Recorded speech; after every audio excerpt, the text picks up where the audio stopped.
各位，我係姚志華，感謝神近呢3年讓我先後出版咗《靈韻日詩》嘅第一冊同埋第二冊。呢本書主要係供基督徒每日靈修使用。無論你信主年日係幾耐，一年裏邊任何一個月份開始使用都係適合嘅。呢本書嘅內容結構好簡單清晰，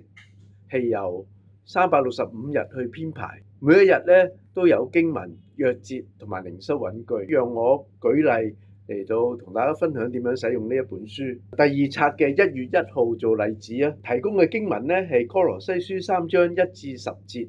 咁你可以打開聖經呢一段嘅經文，祈禱求聖靈咧賜你智慧，明白經文，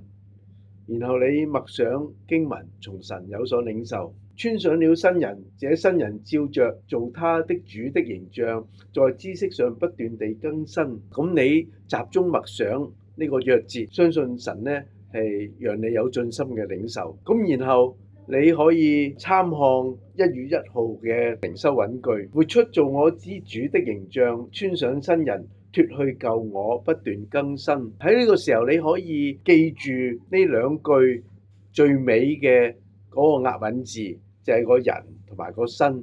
咁好易記啊，係嘛？因為押韻字人同埋新就好容易聯想翻成個嘅韻句，繼而咧亦都聯想翻你所讀嘅呢個嘅經文，咁讓神嘅話語咧就成為你嘅指引啊、激勵啊同埋提醒。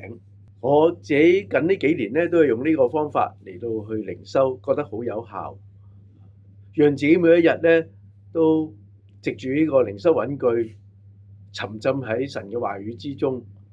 靈命有所成長。誠意邀請大家試下使用靈韻日詩作為你每日靈修嘅輔助讀物。